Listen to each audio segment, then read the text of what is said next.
Welcome back to The Joy of Vinyl. I'm Rick Coste. Collecting records is a journey. It can also be a little intimidating at the beginning. My journey has lasted for well over 40 years, and I remember a time when my entire collection could be held between two hands.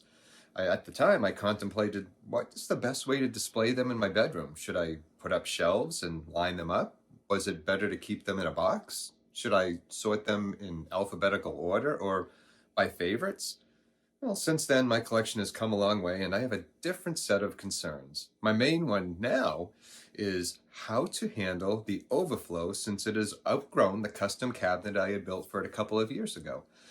I'd left room for additional records, thinking I couldn't possibly fill it up after all these years. Surely things would slow down on the record buying front. Well, how wrong I was. Now, I often think about those days, back when my collection was small and I couldn't decide what my next purchase would be. I only had an allowance to work with, and a pretty small one at that. If my young self could see what that collection has grown into now, well, left alone for a few minutes, he'd be able to find the records he'd started with. They're all still there, hidden among hundreds. Going back to what I said earlier, it can be intimidating when you're starting out. And I'm sure my younger self would, look at my collection as it is today and compare it to his smaller one. He might even feel a bit discouraged by it. So I have some advice for him and for you if you're starting out, should you also be at the beginning of your journey. Let's start with size does not matter. Collecting records will inevitably lead you to subreddits or Facebook groups filled with pictures of other people's collections. Some take up entire walls from ceiling to floor. Now, I asked Google a few years ago what was considered a large collection. I guess I wanted to know if mine fell into the large category. It did, but not the wall-to-wall size. Now, it's a silly thing to care about when you think about it. Everyone starts somewhere. Everyone starts small. Even the guy with a room full of records, tower speakers, and a $2,000 turntable.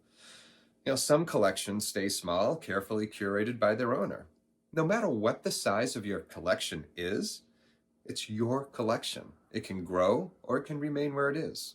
And if you're ever envious of someone else's wall of LPs, ask yourself, how do they ever decide what to play next?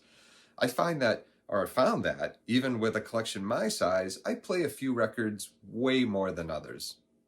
There are some I haven't even listened to in years.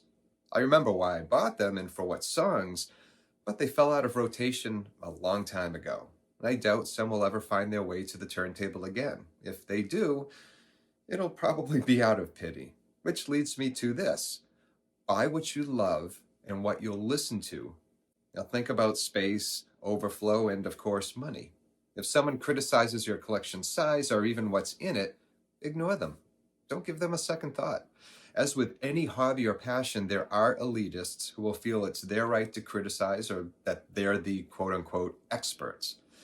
There are no experts. If you like soundtracks, buy soundtracks. If you enjoy early 90s gangster rap or 80s hair metal, great. It's your collection. Buy what you love. And this brings me to support your local record shop. Find out if there's a local shop nearby and make it a point to go there. You'll help keep a small business alive. And you'll also discover a world of music you might not have known existed. You may even find a near-mint used copy of Adele's latest for half the cost of what it is at Walmart. Now, there's nothing wrong or evil about purchasing a record from Amazon, Target, or Walmart. The fact that physical stores allocate floor space to records still these days, that thrills me.